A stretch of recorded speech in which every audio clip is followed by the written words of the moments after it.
مستوی سه نهمین کتاب است، عقیده طحاوی. ببینید در مستوی یکم در علم عقیده حائیه خواندیم چون کوتاه‌تر بود. بعد از آن عقیده واسطیه خواندیم چون یعنی که از حائیه دیده وسیع‌تر و نسبت به عقیده طحاوی دیده ساده‌تر. و سومین کتاب عقیده طحاوی که این یعنی با کتاب‌های ببینید امام طحاوی هم در عصر 300 زندگی کردگی هستند. این عقیده را طبقی عقیده امام ابو حنیفه و شاگردانشان قاضی ابو یوسف و محمد ابن حسن شیبانی رحمت الله علیهم جمع آوری کرده نوشتند و این کتاب در مدرسه ابو حنیفه شهر کنیبادام هم مقرر بود. سبحان الله در جامعه اسلامی هم در مدینه منوره کتاب مقرر بود. اگرچه متن است یعنی کتاب خرد است، عبارت از 34 صحیفه است، کتاب معیدچه است ولیکن با عباره های وزنین نوشته شده است، یعنی مرتبهش مستوی علمیش بلندتر است. عقیده طحاوی از آن امام طحاوی.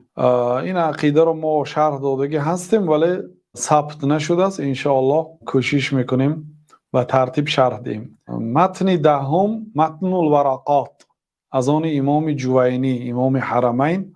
این کتاب عبارت از 37 صحیفه خرد است، یعنی کتابچه خرد است، کیسگی است، 37 صحیفه است.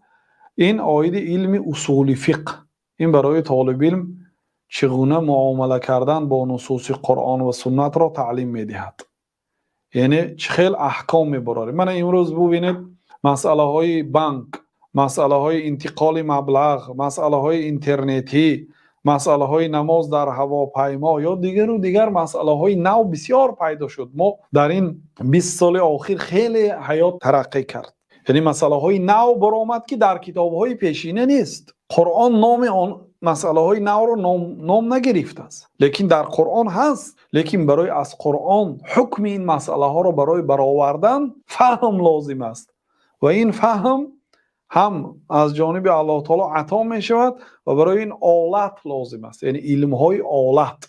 به واسطه آن علم ها انسان می تواند از قرآن حکم یک مسئله را، از حدیث حکم یک مسئله را برآورد که این علم اصول فقه است. و این کتاب ورقات بسیار کتاب بینا نامش هم ورقات ماندن، یعنی یک چند ورق ها گفتگی گپ، یک چند ورق ها سهل و ساده. فرض چی است، سنت چی است، عام چی است، خاص چی است، مطلق چی است، مقید چی است، امر چی است، نهی چی است، ناسخ چی است، منسوخ چی است، کم کم معلومات میدهد. طالب علم علکی یعنی سخنهای علما را میفهمد. بله با واسطه این کتاب علکی او فقیه و مفتی نمیشد که از آیات احکام برآورد، لیکن در او یک اصطلاحات، معلومات، یک کلید پیدا می شود برای در آمدن به آینده به دیگر کتاب های اصول فقه. این متن دهم است، عاید علم اصول فقه. بعد از آن 11مش نخبة الفکر. این هم در عاید علم مصطلح الحدیث است. ما در بالا در مستوی 2 یک منظومه 33 بیته بیقونی را گفتیم. این کتاب هم عبارت از 30 صحیفه های خرد است، یعنی کتاب همش کتاب های کیسگی هستند لیکن محتواش بسیار است، پرمضمون است. علما اینا در شکل کتاب های کیسگی به طبع رسانیدن تا اینکه برای طالب علم ها برداشتنش، همیشه همراهش بودنش آسان شود که همیشه در مثلا در نقلیات است، در کجای هست میگیرد میخواند، یعنی وقتی خود را ضایع نمی کند. نخبة الفکر 30 صحیفه است از آن حافظ ابن حجر رحمت الله علیه.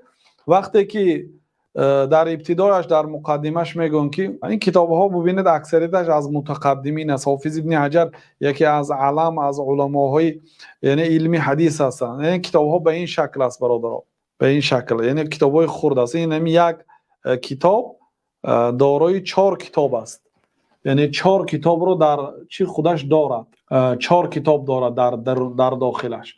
یعنی کتاب خرد است با 4 کتاب دارد. یعنی بعضی کتابایی که گفته ایستادیم در داخلش 4-5 کتاب دارد. خب نخبة الفکر از آن حافظ ابن حجر. وقتی که طلبه ها طلب کردن که خلاصه علم مصطلح الحدیث رو به ما مختصرا جمع کنید، به نهایت فشرده مسئله های مصطلح الحدیث را به یک اسلوب خوب مختصر پیشنهاد کردن.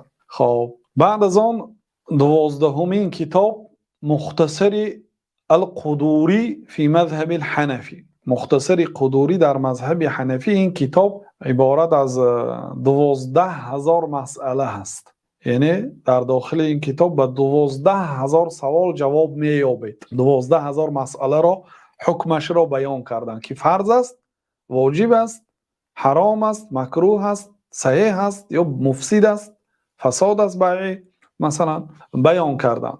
این مختصر در علم فقه است. در علم فقه طبق مذهب امام ابو حنیفه رحمت الله علیه علما میگویند که هر یک طالب علم در مسئله علم فقه باید یک مختصری را حفظ کند از مذهب خودش. مذهب خودش به معنای از مذهب منطقه‌اش در ابتدا، مانند مختصر قدوری در مذهب حنفی، مختصر خلیل در مذهب مالکی، مهذب شیرازی در مذهب شافعی، عمدة الفقه در مذهب حنبلی. یعنی در کدام منطقه زندگی میکنند. ما و شما مثلا اکثر فارسی زبان ها در مذهب حنفی هست، بله یک قسم مثلا ایران در مذهب شافعی هست مثلا، و اکثرش مثلا جهت زاهدان اینا در مذهب حنفی هستند. افغانستان قریب می شود گفت همش در مذهب حنفی هست. پاکستان که این مردم زبان فارسی را می آموزند و اینچنین در هندوستان هم طالب علم اول زبان فارسی را می آموزد، بعد زبان عربی را می آموزد. یعنی فارسی زبان ها اونجا هست و اینچنین مردمی تاجیکستان و ازبکستان و اینا از زبان فارسی و تاجیکی آگاه هستند. خلاصه اینچنین در مذهب حنفی هستند و در مذهب حنفی که هستند مختصر قدوری این یک مختصری هست که بین علماهای دنیا، یعنی این متن در بین علماهای دنیای حنفی متن مشهور است، علمی هست و این اسلوب علما هست که یک مذهبی را اول خوانده تمام کند. ما انشاءالله امروز فقط این برای طالب علمای نو هست. وقتی که مثلا این مستواها را تمام کرد در حلقه سیوم مثلا هر یک علم را شاید علاهیده گپ زنیم. مثلا علم حدیث ترتیبش چه خیلی است، علم فقه ترتیبش چه خیلی است،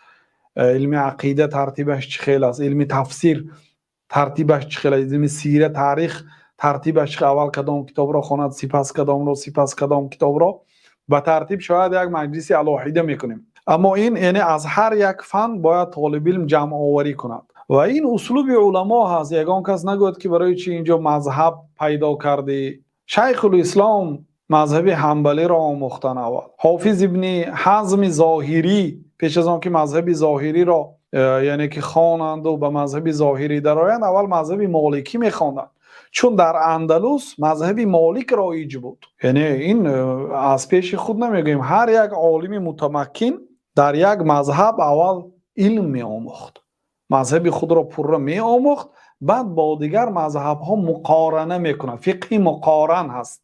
مذهبی یک مذهبی که آموخت با دیگر مذهب ها مقارنه میکند که در همین مسئله کدام مذهب ها با ما موافقت کرد، کدام مذهب ها با ما مخالفت کرد، برای چی مخالفت کرد، به کجا تکیه کرد. علم جمع میکند. خلاصه و این عبارت از 200 صحیفه است تقریبا، هر یک طبعه هر خیل است، 200 صحیفه کلان است و این مستوی 3 بود که دارای علم عقیده، علم اصول فقه و علم مصطلح الحدیث و علم فقه که در این 4 کتاب در مدت 90 روز یعنی 3 ماه کتاب را خوانده تمام میکند. هم حفظ میکند، هم میفهمد، هم الکه همین کتاب رو درس گفته میتواند. یعنی به یک شاگرد دیگر درس داده میتواند. خب درس دادن دیگر چیز است، فتوا دادن دیگر چیز است. درس دادن هم یک کتاب معین میگیرید شرح میدید، یعنی این کلمه معناش فلان کلمه معناش از جمله چنین معنا میتید گفته به طالبین تعلیم میده. وقتی که تعلیم که دادید هر مستوایی که خوانده شدید به دیگر شاگردا تعلیم دهید، چون علم با تعلیم دادن قوت میگیرد.